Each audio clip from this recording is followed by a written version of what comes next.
Yeah, I guess Let's talk about the Champions League final where Real Madrid beat Liverpool. And I want to talk about it we can talk about multiple topics, but the main topic that I want to hit on is, and this graphic here, if you're watching, is gonna make a lot of sense from our segue. Actually, um, it's from it's from Slab Stocks. Little slip there. It's from Slab Stocks, and I really love those guys' daily slab newsletter. I don't know where they got this data. I got all excited and then I did my own research. But I want to talk about Vini Jr. You mentioned him. You mentioned him earlier in the show. I am proud of myself because I like to admit when I'm wrong. I also like to brag when I'm right. And so I was right about Vini Jr. because back in really December, January, when we officially launched the Sports Card Investment Report, he was in the top 10. And the reason why he was in the top 10 is because I sort of saw this trajectory coming. Did I think he was going to score the game-winning goal in the Champions League final? Not necessarily. But did I think that he could be a sleeper candidate for the Ballon d'Or? Yes, I did.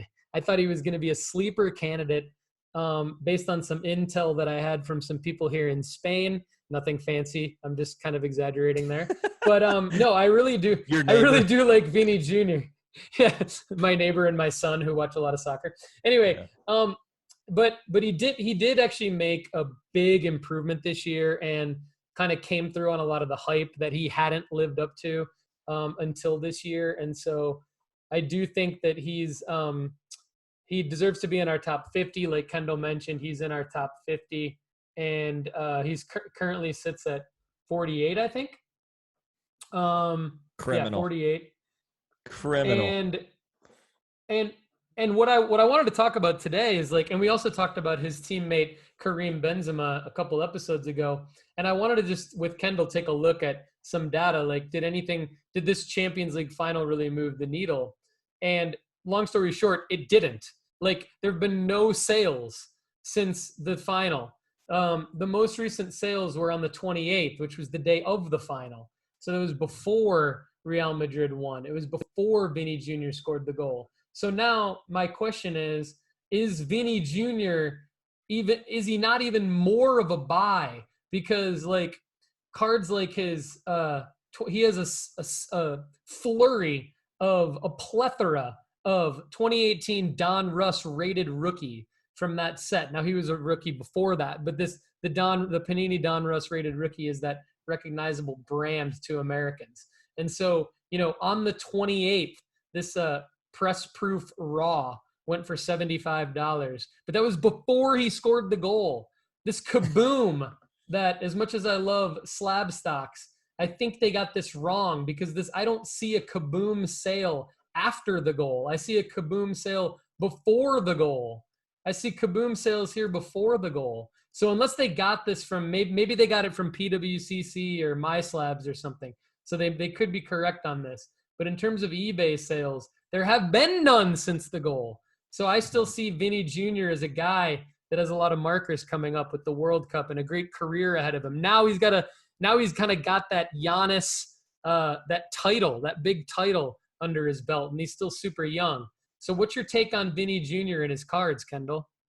I am blown away about how his cards are not just everywhere. If you see, according to our great sport card investor marketplace, he's the number 456th ranked card right now, or his Donruss 18 Optic is just the base card. Technically over the last 7 days, it is up 63%. Yeah, but I think right here, yeah. When you are when you're looking at Vinny and you're saying, okay, take him and Mbappe and Haaland and Jude Bellingham, Brendan Aronson, Pulisic, those kind of guys.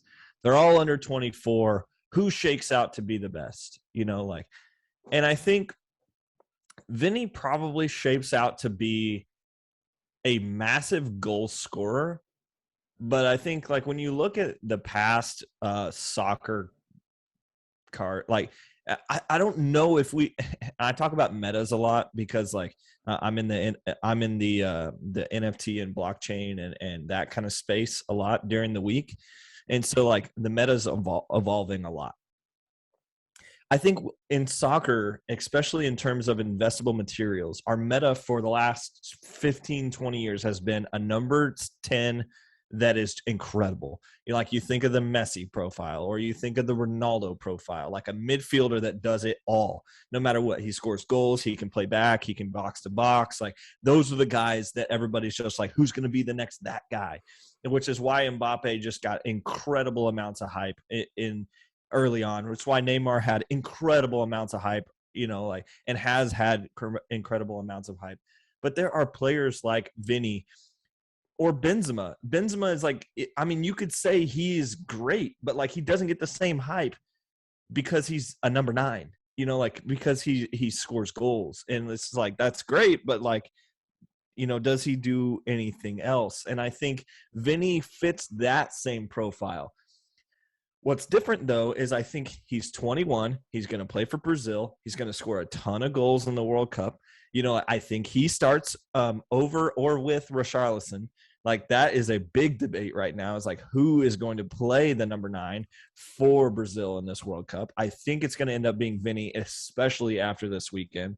He's a big part of my soccer show this weekend, and Vini is.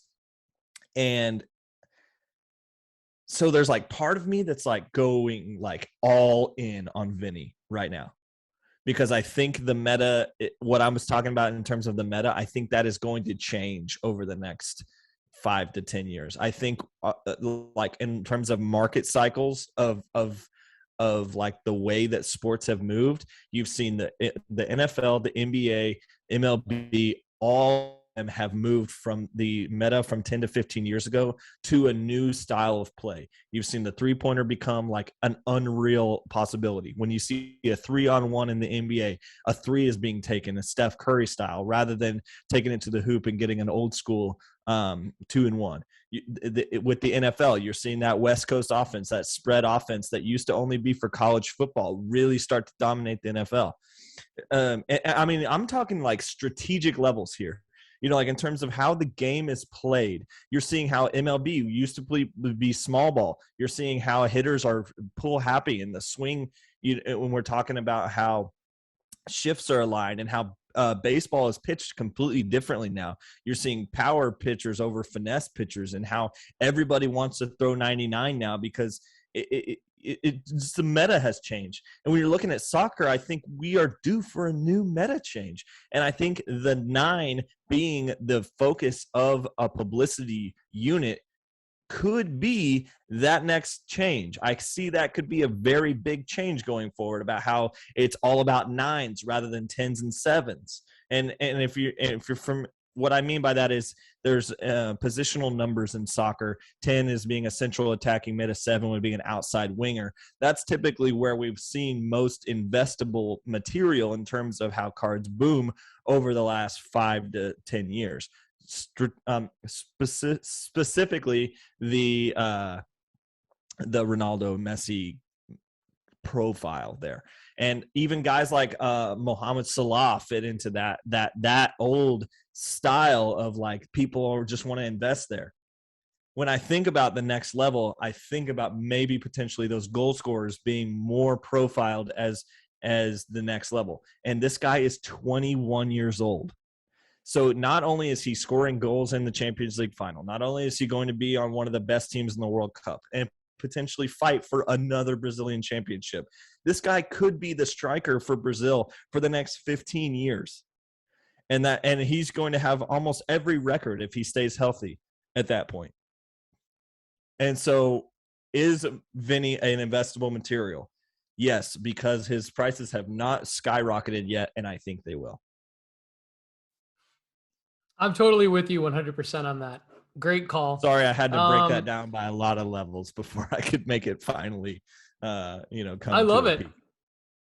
I think it's important for everybody to know all of those details because we're talking about more than just what we see on TV here. We need to know kind of a little bit of the history behind the game. At least I do. And I think a lot of newcomers into the soccer card market definitely do. So another guy that a lot of people may have never heard of, Karim Benzema. We talked about him on the show a couple weeks ago.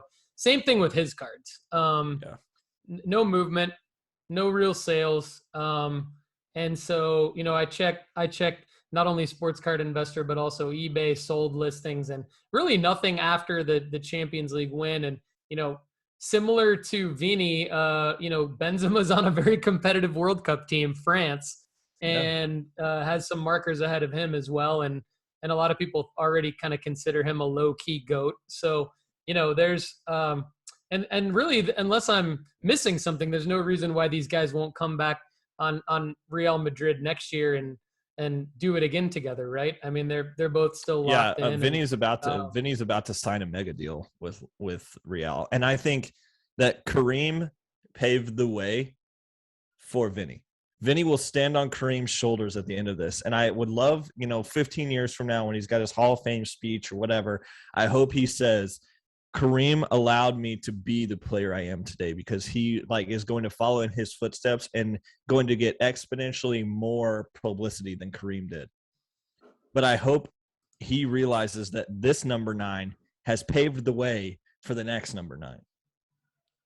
Yeah. I think what's cool about this is that, both of these guys, we thought maybe there'd be a spike in Benzema cards. We projected like a couple weeks ago, okay, the Champions League finals coming up in Paris against Liverpool. We even said, is now the time to buy Karim, because maybe there'll be a spike after if Real Madrid wins. And just because there's no, really it's interesting because there's no sales. So that leads me to believe that it's not that we missed the spike, it's that there could still be not only a spike coming, but maybe actually more of a sustainable price increase plateau coming for both of these guys. Like, it could be that, I'm hypothesizing here, but spikes aren't always the greatest thing. Like, spikes just mean that there were a few big sales the day or two after a big performance. But what we could be seeing is people holding these guys, knowing that there could be a more sustainable price increase coming, and maybe a spike and then a plateau after the spike. I'm sure there's a fancy investor word for that somewhere that I just don't know, on a graph somewhere. But anyway, no real sales, so not a dip either. What's your take on the possibility of like Kareem still being someone that could see that price increase? We know your take on Vinny, but what do you think about Benzema? I really thought Benzema was going to end up getting a goal in this last in the Champions League final, and I thought that would just like kind of cement like this is it, not that he's done, but I thought like that would be his peak, and I don't think he doesn't get enough respect on the French national team. It seems like they're always trying to figure out someone other than Karim to be on the team, and so I don't think they're going to run him out there every game in terms of the World Cup. I think the World Cup, that French team is all about the midfield. They're trying to really pump bags of Mbappe and Pogba and all that. And I think this is kind of the final World Cup run of that team really being cohesive together. Similar to that Belgian team, this is kind of their final run together of the team that we've seen over the last 5 to 8 years. And so I think if Karim had scored that goal instead of Vinny, that would have been the swan song for Karim, and I think, although that's not the end of his career, I think that would have been the swan song. I can see him very easily following it in Higuain's footsteps and coming over to the MLS and kind of riding it out and just, I don't think he's there yet. I'm not saying he's done and retired and, MLS time, whatever. I'm just saying like that's going to be that's going to be Benzema's future, I think. Once he decides to leave Real Madrid, and very soon, I think that he will be playing behind Vini. And so, although it didn't work out like I wanted it to, I think Kareem, you should probably sell Kareem right now, is what I'm saying. Sounds like it. Unless you're, and this is another total hypothesis on my part, but my guess is that maybe the guys who own Kareem, the guys and gals who own Kareem, like they might just be collectors, and they might just be going like they're just keeping him. They're keeping him forever because he's more that kind of guy from that era before soccer cards investing was actually a thing, and so this is rather new. Vini fits more the profile of like, okay, he's only 21. You need to get on him now. His cards are going to go up. Solid investment. Kareem's more of like, if you're an investor and you want money, you should probably sell him. Or you're just, the people who have his cards are just going to keep him. So, like I'm looking at this, I'm looking at this legit picture. Kareem literally tweeted this on May 27th.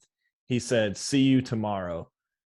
And it's him with his arm around Vini. Like they're literally in their training kits together. And he's got his arm around Vini. And I'm like, yes, you're 34, right off into the summer window, transfer window, and go make a bag somewhere like China or MLS or something, and let Vini just take the number 9 of Real Madrid and just be the guy in Madrid. Vini's going to be the guy in La Liga. He's going to be that. And La Liga needs it. They need something and someone to stand up and be like, this is my league, and I'm going to take this for the next forever. And I think Vini's going to do that. I think he's going to sign a massive deal this summer with Real Madrid. He's going to be there. He's going to be the guy. He's on he's on Brazil's national team, who has the most World Cups. So it's like he's the guy. He's not the guy I thought it was going to be. I thought it was going to be Mbappe.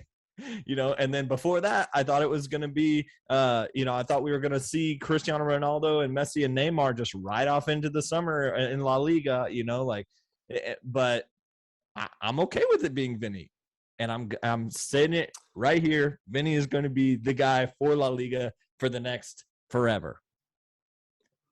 Buy Vini. I agree. You should buy Vini. I think he's going to be the guy. I also personally think, and I know we disagree, we disagree on Pedri. I also think Pedri is going to be maybe tied for the guy. And then I'm still holding out hope that his teammate Ansu Fati at least has a nice run, or maybe he's not the guy, but maybe he's at least performing and he's healthy and he's on the field. And then, but I think like, even though La Liga didn't get the transfers that we all kind of thought they needed, I think now is like, the changing of the guard. Hopefully, guys like Pedri, Gavi, and Fati and Dest, and I'm naming all the Barca players, but of course Vini, and there's a lot of other guys in La Liga from other teams that can maybe take the torch and run with it. But